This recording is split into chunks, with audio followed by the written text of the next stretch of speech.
What's going on, everybody? Welcome to Shred Session.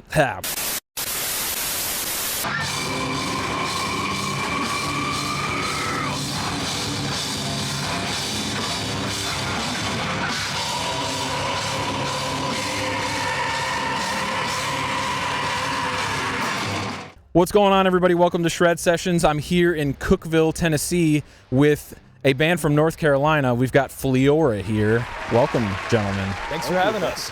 Yeah, awesome. I'm very excited to see you. I got to see you guys last year. I want to say it was like October or November at Dark Matter. Really just blown away by your sound. It's chaotic, metalcore. It's brutal. There's a lot of pinch harmonics, especially on the new stuff. But I'm just really enjoying what you guys are doing. But you guys are on a run right now with Kick Out at 2. How has that been for you? It's been awesome. We love the dudes in Kick Out at 2. They're super sweet. It's been fun to hang with them. Sorry, bro. I'll hold it closer. Yeah, no, you're good, man. Yeah, the shows have been cool. We played a bunch of places we haven't played before. Texas, Louisiana. Now we're here in Cookeville, first time here. So yeah, we're looking forward to it tonight. Fortunately, this is the last day of tour with them before we meet up with some friends from Florida in a band called Self-Inflicted Wound. But it's been fun while it lasted. Sick, man. Real quick, let's just have you guys kind of introduce yourselves. Like, just state your name and what you do in Fliora.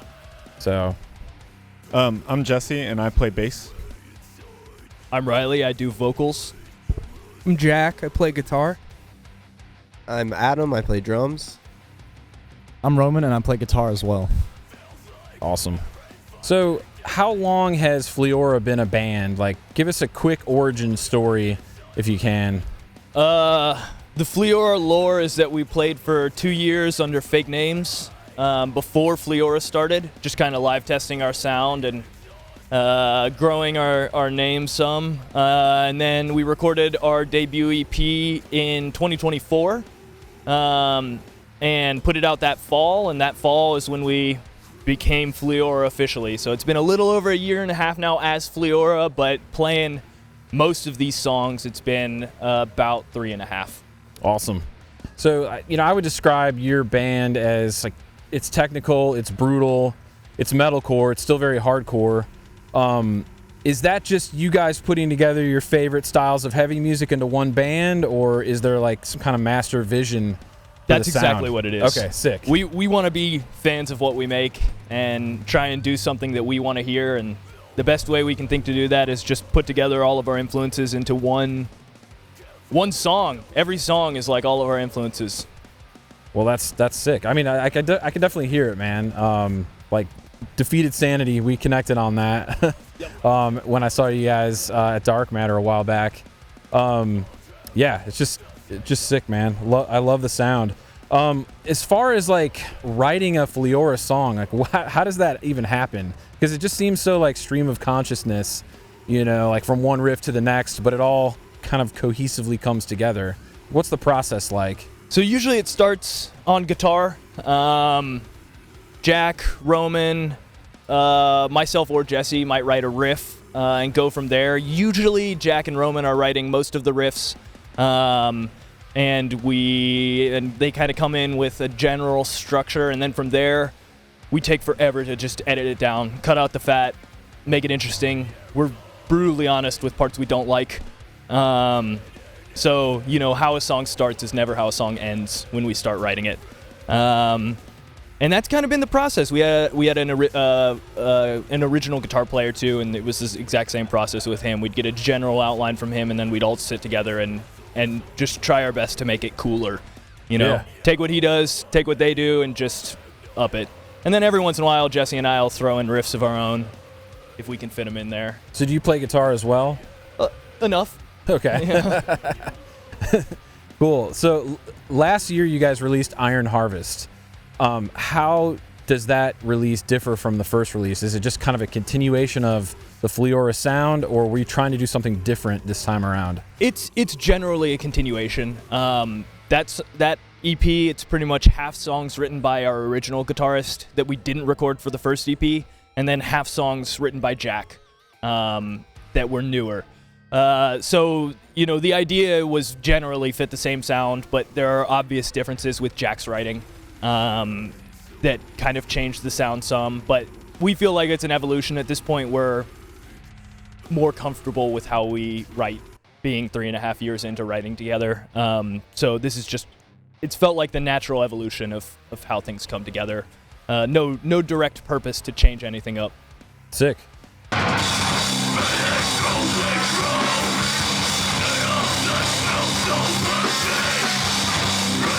So I want to talk about gear and guitar stuff, but first, can we talk about guitar tunings and what tuning you guys play in? Yep, we play in drop C. Okay.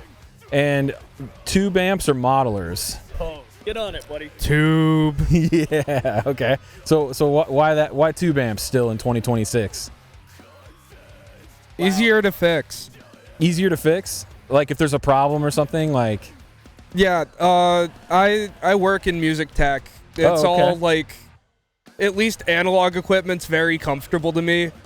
I don't know how to fix a computer. Yeah. Fair enough. Yeah. What do you do in music tech, man? I work for a guitar pedal company. Oh, cool. Asheville Music Tools. Oh, sweet, man. So you like wire pedals all day and stuff? Yeah, I sit in the shop and just put together noise Legos. Really, Wow, really expensive noise Legos. Okay. Asheville seems like an effects pedal, place, right? A mecca of effects, if you will. And I know Moog is there. And if I'm not mistaken, Riley, you work for Moog? That's correct. Yes. What do you do for Moog, man? I work in product development there. Oh, wow. So, somebody will have an idea for a new synth, and they'll bring me the idea and say, okay, help get it made, and I'll do a lot of the communications between different vendors and manufacturers. So yeah, it's a pretty cool position. It's nice to be able to work in the industry and then go tour. Yeah, that's amazing, man. So did working for Moog just come from a natural love of like synthesizers and noisemakers and things? I mean, I have like synthesizers for a while, but honestly, Jack and I were both music students, and right out of college, Moog was hiring, and we kind of found ourselves in Asheville working for Moog. So Jack used to work there as well. Oh, no kidding, man. Wow. That's cool. Yeah, I've only really been in Asheville like 2 times like in the last few years, and from what I've seen of it, it seems like a really cool place to live. What is the scene like in Asheville? Do you guys play with a lot of other bands too, like regularly? Like, yeah, man, the scene in Asheville is really strong right now. Shout out to our friend Day and Hemlock Booking. He kind of built the scene as it is now. Before, maybe a year and a half ago, there wasn't really a hardcore scene. And then he came around, and he's young, and got a bunch of his young friends into hardcore and brought them all out to shows, and all of a sudden, there are 150 people showing up at certain shows. And sick. Yeah, going hard, hurting people, breaking noses. It's a good time. Awesome. What are the venues that you guys play at in Asheville? Mainly Sly Grog. That's the first one, and then Static Age Records. Okay. Those 2 venues host the most hardcore shows in town. Okay, sick. Can you shout out some other bands from that area? So yeah, Shot with a Gun. Check them out. Yellow Jacket. Normal American. Dark Hand. Yeah, it's Adam's other band. Aren't there a lot of black metal bands too in Asheville? There were. Am I wrong about that? There were. Not so much anymore. Not Okay. so much anymore. The metal scene has kind of made way for the hardcore scene. So now it's like hardcore kids. Okay. Used to be a lot of metal bands. Cool, man. Do you have a favorite Asheville brewery?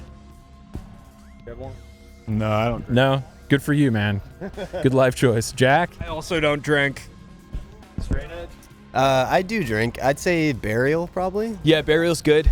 They run Eulogy too, which is another venue that'll put on some hardcore shows. Yeah. Yep. And you can't drink, He correct? cannot. 19, so I'll find out in 2 years. Yeah, it's get a nice hazy IPA and just ruin your insides. Totally lock up your guts, man. Let's go back to guitar stuff. Like, Jack, what is your setup, man, for Fliora? So, I'm a bare knuckle pickup snob. It starts there. I love Evertune bridges. No Roman kidding. and I both play Solar guitars. As far as tone beyond that, fresh strings are a very big part of that. Very thin picks. I pick hard as fuck.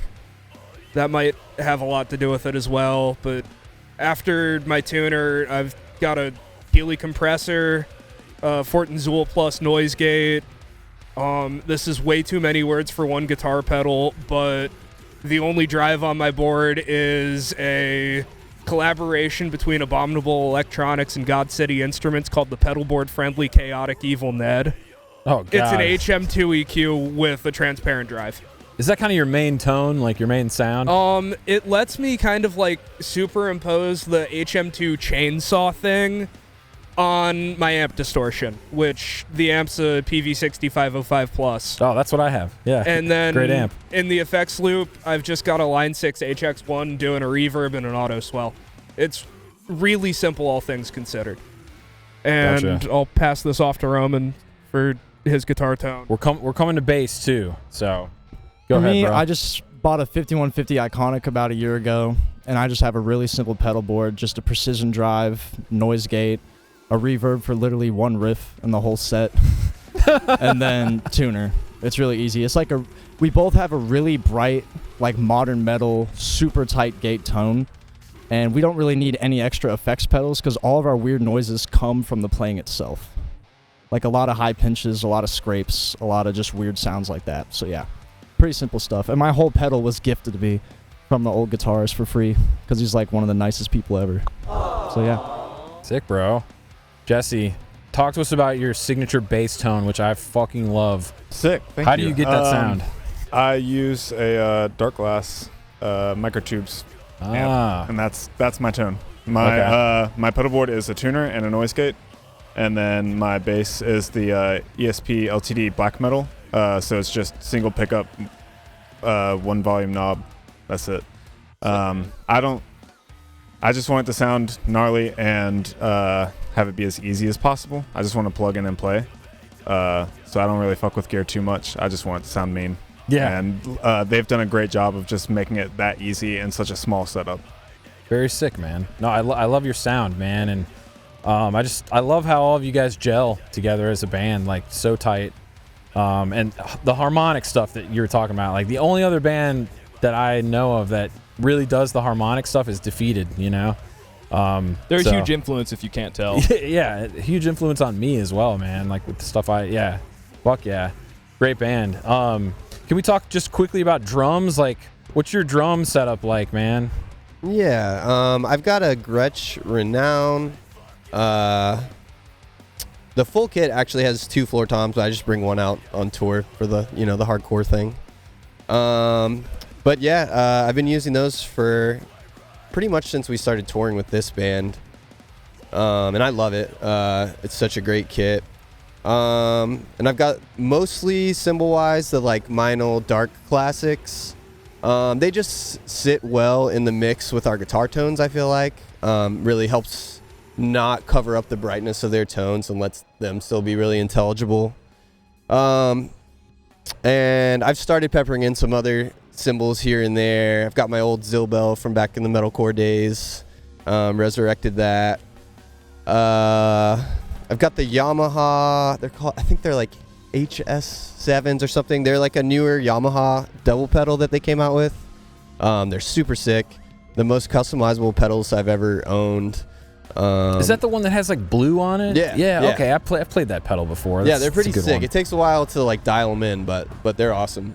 Direct drive or the chain version? I got the direct drive. Yeah. And then for snares, I've kind of been switching back and forth for Fliora. I've got a Tama SLP, just like a 6.5 inch by 14 wooden snare, which I'm using that tonight. And I sometimes use my pork pie B.O.B., like the black nickel on brass. I'm pretty sure it's just like a clone of a Black Beauty snare, pretty much. But yeah, that one has such a nice crack to it as well.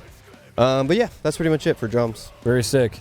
I just want to really quickly ask Riley about the lyrics on Iron Harvest. Is there like one central theme for this record, or are you pulling from just a lot of different concepts? Like, how do you come up with that stuff, man? Yeah, a lot of different concepts for the most part. There's not a particular theme. I kind of write about what I'm feeling in the moment.